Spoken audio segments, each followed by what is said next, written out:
Hello, beautiful friends. This is the Organizer Advisor here to help you enhance your happiness and transform your life. Welcome. Welcome to the Daily Bloom. It is time for us to bloom our best. So grab your hydration beverage. Let's have a sip and a sit, and I'll talk you through how we're going to bloom today.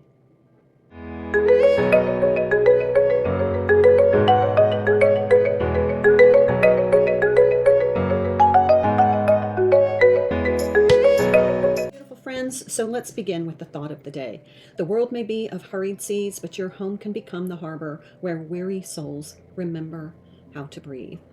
So that's what we're hoping to create, a soul sanctuary space that is soothing to our nervous system and soothing to our soul for us and all the members of our family. So we want to take these daily steps to create that safe harbor in our homes. So let's get started with our home caring. Now, we're going to start in steady, manageable steps to help us achieve that safe harbor in our home. So we're going to start in the primary bedroom. Now, before we don't get all stressed out, because I just felt your nervous system kind of click into that cortisol mode. You're not in survival mode. We want to remain in our parasympathetic nervous system. Relax. We got this. So we're just going to take it slowly. We're going to use a strategy I call the compass rose strategy. So we're just going to focus on one wall a day. This is particularly effective for people who suffer from attention focus disorders.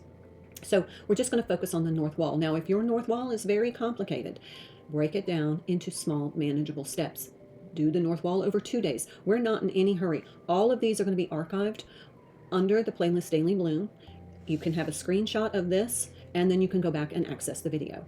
And then every section has a video, it is a playlist, and it has a video tutorial to help if you need more robust support on our blooming goals.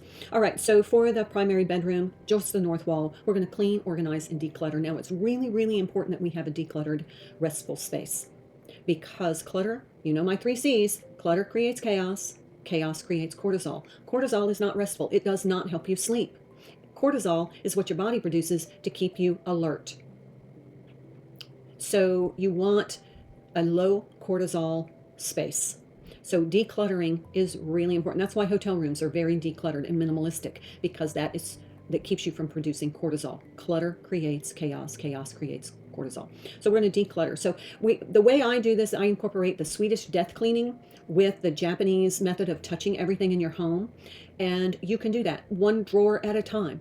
So if there's a dresser on the north wall, then just take everything out of a drawer, touch it, interact with it. If your visceral response is that of avoidance or repulsion, that item does not need to be in your living space. It is not a healthy item for you. So sell it or donate it. I always try to sell stuff first. If I can't sell it, I donate it. But just clean all the furniture and storage on that room. Now, glass surfaces, make sure they're shiny. That shiny reflective surface is uplifting and it's relaxing.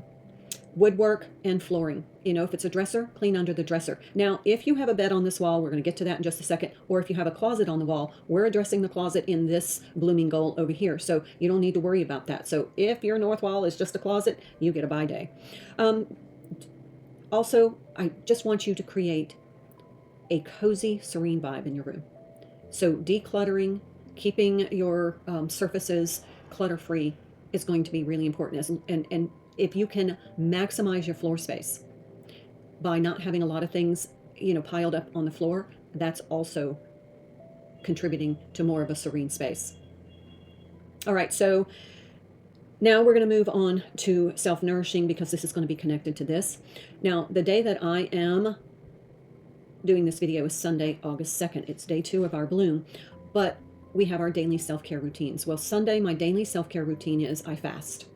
So I fast until about noon. So I do about an 18-hour fast, and I take my blood pressure, my blood glucose, my oxygen, blood oxygen, and my weight. And all of these, I then collect data so that when I see my primary health provider, I can have that data for them. So I also, instead of doing any kind of strenuous exercise, I do gentle stretching and just a quiet walk, like a meditative walk, a stillness walk. I still do my breath work, and I hydrate, take my health supplements, And then this is a day that I either journal, work in I like word searches, so I do word searches, but coloring, journaling, drawing, doing puzzles, these are all forms of soft meditation, stillness activities. They reduce the amount of cortisol in your body. And then eat clean. But also I have my Sunday prep steps. Seems like a lot, but it really isn't. So the prep steps is Clean Sheet Sunday.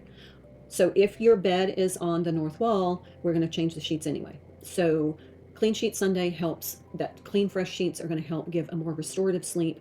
I do a Sunday soak in the tub, which is a detox soak. It's going to help me relax. So soft lighting, little candle, warm bath, slipping into some, ooh-la-las that are comfortable, and then getting into those clean sheets are going to prepare your body for a restful night's sleep. I also declutter my bedside table. The first thing you see in the morning is going to increase or decrease the cortisol that your body produces naturally in the morning to give you that energy to get up. So if I see decluttered, I'm going to produce more cortisol, and I really don't want to do that. My body will produce enough for my needs. But if I have a serene bedside table, I'm going to be more relaxed. It's going to reduce that amount of cortisol to start my day, and I'm going to feel more positive about my day if the first thing I see in the morning is a lovely decluttered bedside table. Maybe some fresh flowers. You can go in the garden and pick them. You can get some inexpensive flowers from the grocery store. That is uplifting, and that's what your space should be. All right, so a few more Sunday prep steps. I do have a video on prep steps. There's a whole playlist on prep steps, so you can access the video if you need more support on prep steps if you're doing your bloom on a Sunday. So besides Clean Sheet Sunday, decluttering the bedside table, and my Sunday soak, and my healthcare routines, my self-care routines. Remember, self-care is healthcare. I also clean my purse. I want to make sure I know where my keys are. I have my credit card, debit card, cash, and all of the things that I need for the week. I'm going to take anything out of my purse that I don't need, because a heavy purse can lead to neck and shoulder problems. So if you have a ton of change in your purse, lighten the load a little. And then I'm going to get my grab and go binder ready. If you don't know what that is, look under document organization, grab and go binder. This is the way I manage my errands. So I have everything I need, which saves me time, frustration, and fuel. Also, I plan my menu for the week. So I look at what I have in my refrigerator, freezer, and pantry, and then I make a menu based upon what needs to be used. Then I make a shopping list, put it in my grab and go binder, and then I have a meal plan for the week, which is going to help me resist that urge to pick up that grab and go food. It's going to save me money, and it's healthier. Okay, so also on Sundays, I like to plan my wardrobe. So I look at my agenda, look at what I need to do for the week, and I plan my wardrobe. This is going to help me reduce that getting dressed stress. It gives me time to accessorize, so I have that professional, pulled together look, and I feel that elevates my confidence and my self-esteem, and I don't have that getting dressed stress every morning. So while we're talking about wardrobe, we're going to move over here where we're creating that calm, cohesive closet. It's a color coordinated closet that is less cortisol stimulating, and it's going to be less frustrating because you can find the garments you need, and it actually helps you extend your wardrobe and your getting dressed process, so you'll feel more pulled together, more put together, and more prepared throughout the week. All right, so let's go up to our daily documents. Today we're just going to create file folders for all our monthlies. Now, under daily documents, I do have a video how to create an effective filing system. We're just going to work on the monthlies, and I have a robust tutorial for you in that. Tells you everything you need to do and everything you need to do to make your files effective, streamlined, and where you can find the documents you need when you need them. Okay, lastly, our daily decluttering. Since we're working in the primary bedroom, today we're going to work on gathering all of those socks, and we're going to play matchmaker. We're going to match our mates and for our socks, and then any socks that we don't have a mate, we're going to go ahead and reserve for right now until we're finished with our cleaning process and our cleaning and organization process, because you may find some under the dresser, under the bed, or in your sheets, because they always hide in those fitted sheet pockets.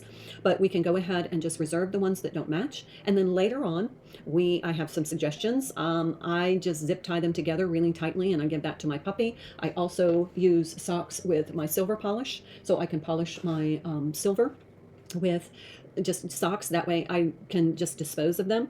Also, you can make sock puppets. Get your kids involved in a project making sock puppets. Remember when we used to do that? They were always so much fun. So those are some things that we can do once we have gone through this process, and those socks just never found their right partner. All right, my friends, that is our blooming for today. Again, our thought of the day: the world may be of hurried seas, but your home can become the harbor where weary souls remember how to breathe. I hope you have a wonderful day. I look forward to seeing you again tomorrow for day number 3. And until then, my beautiful friends, be well and bloom beautifully.